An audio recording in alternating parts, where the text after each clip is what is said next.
अस्सलाम वालेकुम बच्चों, आज हमारा सबक नंबर 6 है शहद की मक्खी। तो सबक को शुरू करने से पहले हम सबसे पहले एक नज़र सबक पर डाल लेते हैं।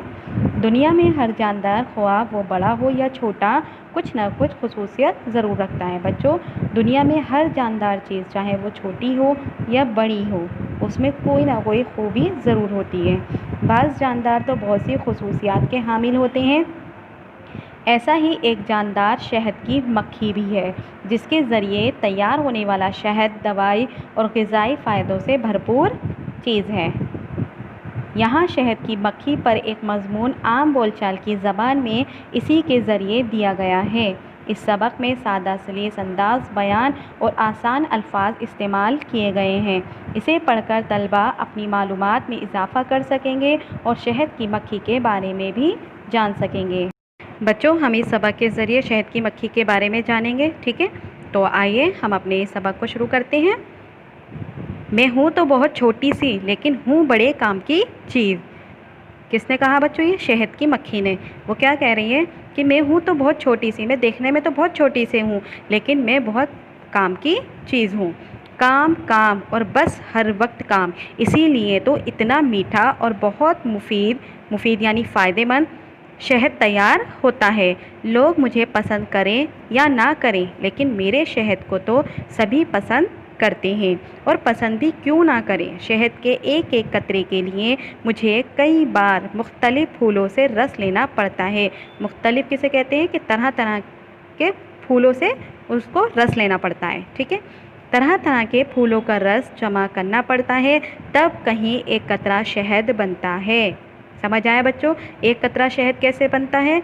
वो शहद की मक्खी जो है तरह तरह के फूलों के पास जाती है और फूलों से रस लेती है, और रस लेने के बाद वो उस रस को जमा करती है, तब जाकर शहद का एक कतरा बनता है। भला मैं अकेली किस काम की, मेरे साथ मेरी पूरी बस्ती है। हम एक दूसरे के साथ रहते हैं, सैकड़ों हज़ारों की तादाद में।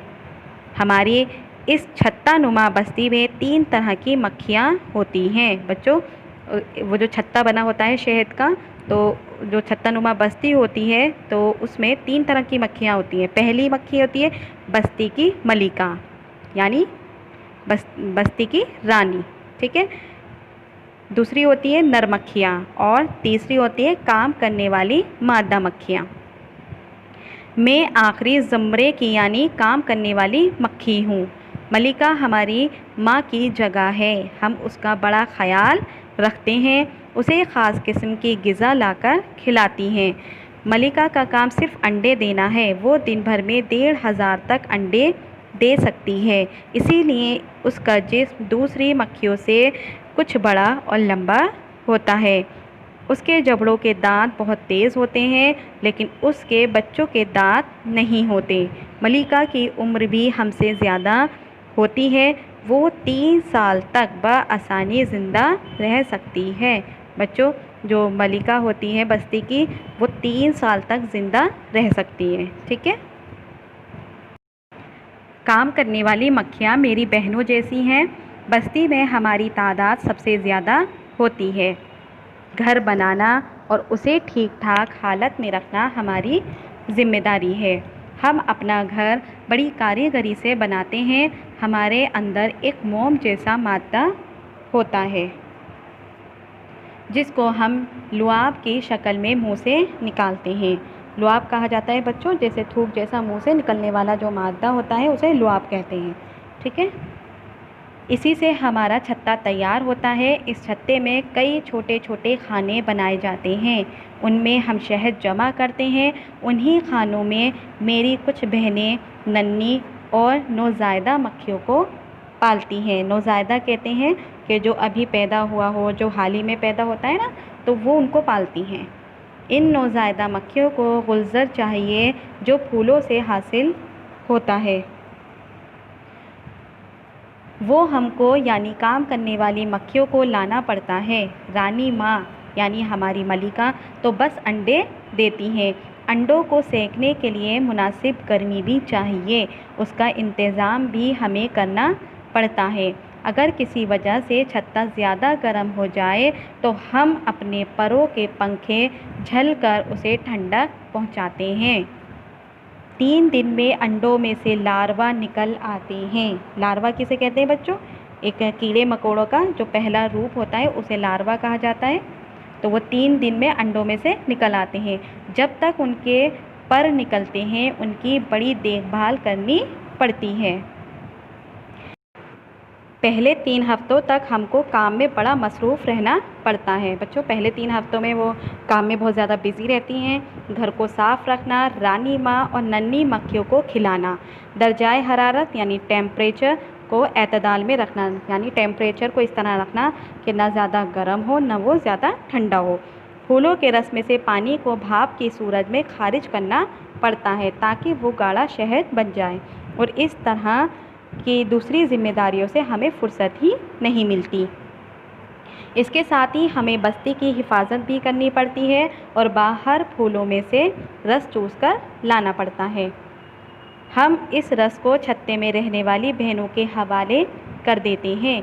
वो घरेलू मक्खियाँ हैं और रस को खानों में संभाल कर रखती हैं। फिर हम उसको शहद में बदल देते हैं।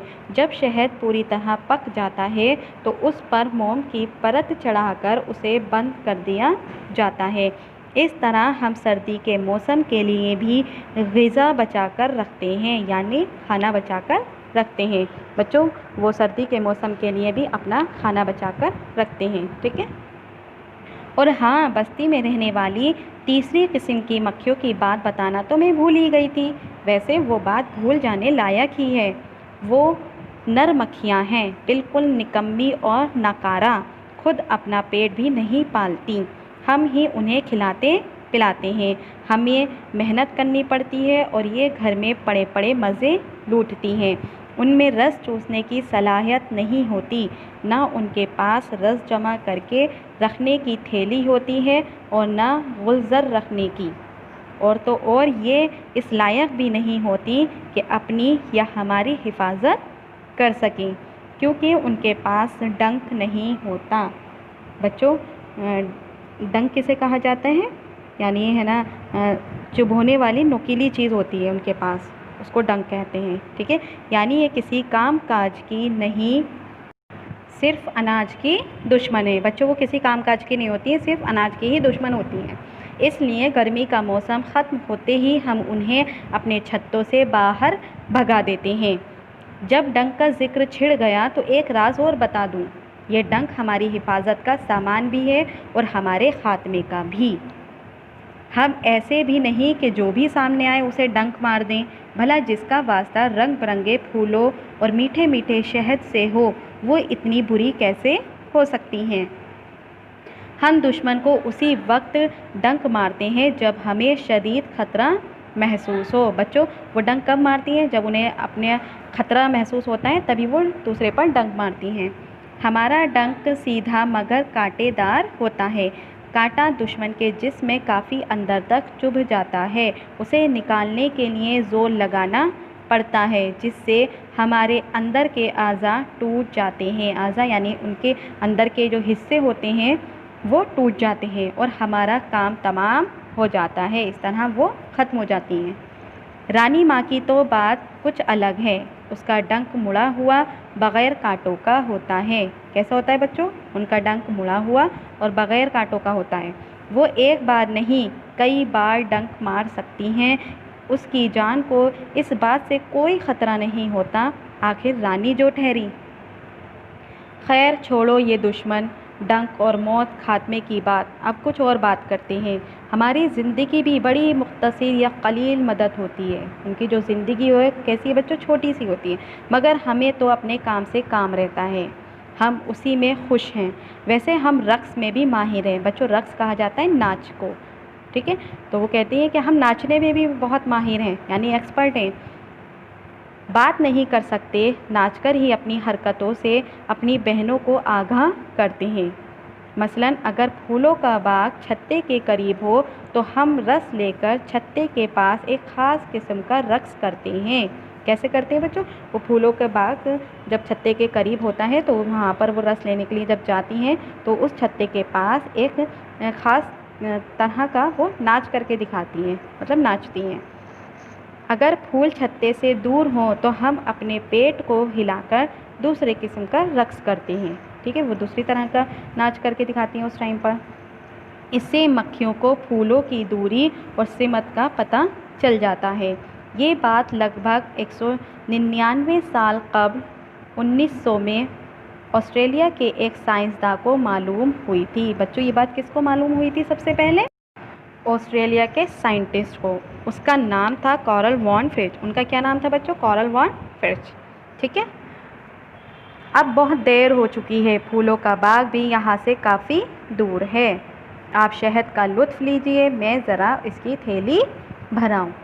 तो इसी तरह बच्चों हमारा ये सबक आज यहीं पूरा हो जाता है। उम्मीद करती हूँ आपको अच्छे से समझ आया होगा। इंशाल्लाह